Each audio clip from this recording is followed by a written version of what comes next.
இயேசு அவர்களை பார்த்து, என் பின்னே வாருங்கள், நான் உங்களை மனிதரை பிடிக்கவராக்குவேன் என்றார். மத்தேயு 4:19. இந்த மீனவர்கள் அப்படின்னு பாத்தீங்கன்னா, இந்த பாரசீனா தேசத்துல இந்த கலிலேயா பகுதியில் அதிகமாகவே அவங்க இருந்தவங்க மீனவர்கள் தாங்க. அவங்க வலை வீசி மீனை பிடிக்கிறவங்க. அப்போ கடலுக்கும் அந்த மீனவர்களுக்கும் நிறைய நெருங்கின உறவு இருக்கு. ஆனா இந்த மீனவர்களை அந்த சமூகத்துல ஏற்றுக்கொள்ள மாட்டாங்க. அவங்கள ஒரு உயர்ந்த நிலை வச்சு பார்க்க மாட்டாங்க. மனிதனாக கூட மதிக்க மாட்டாங்க. அப்ப மீனவர்களை தாழ்ந்த நிலையில வைத்து பார்க்கிற ஒரு சமூகம் தான் அந்த இயேசுவின் காலத்துல வாழ்ந்த அந்த சமூகம். அப்போ ஆண்டவர் என்ன செய்யறாருன்னா, அப்படிப்பட்ட மீனவர்களை பார்த்து என் பின்னாடி வாங்கன்னு கூப்பிடுறாரு. எல்லாரும் அந்த வலையை வீசுறாங்க.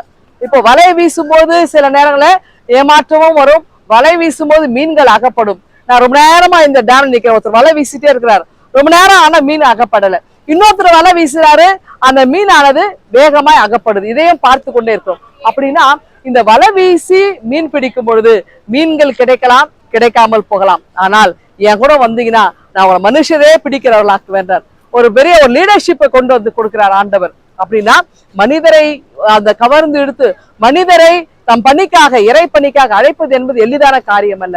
அந்த மகத்துவமான பணிக்கு அன்றைக்கு மீனவர்களை தான் ஆண்டவர் தெரிவு செய்தார். இந்த மீனவர்கள் கல்வி அறிவற்றவர்கள், கல்வி கற்காதவர்கள், நாகரிகம் அற்றவர்கள் என்றெல்லாம் எண்ணி இருந்த காலத்திலே ஆண்டவர் அப்படிப்பட்டவர்களை தம் பணிக்கு என்று அழைக்கிறார். அப்படி என்றால் ஆண்டவருடைய பார்வையில மேன்மையானது என்பதல்ல. தாழ்வு நிலை, யாரெல்லாம் தாழ்வு நிலையில் இருக்காங்கன்னு நினைக்கிறாங்களோ அவர்களைத்தான் ஆண்டவர் உயர்த்துகிறவராக இருக்கிறார். ஆகவே நம் கலங்காமல் ஆண்டவர் நம்மையும் உயர்த்துவார் என்ற விசுவாசத்திலே, நம்பிக்கையில இந்த நாளை தோங்கும் ஆண்டவர் நம்மை ஆசீர்வதிப்பாராக. ஆமேன். எங்கள் அன்பின் ஆண்டவரே, மனிதரை பிடிக்கிற ஆக்குவேன் என்று சொல்லி அழைத்தீரே. அழைப்பு கொடுத்தவர் உண்மை உள்ளவர். உம்முடைய மகத்துவமான பணிக்கு நாங்கள் எங்களை அர்ப்பணிக்கிறோம். நீர் எடுத்து பயன்படுத்தும். இயேசுவை ஜெபிக்கிறோம் எங்கள் அன்பின் கடவுளே. ஆமென்.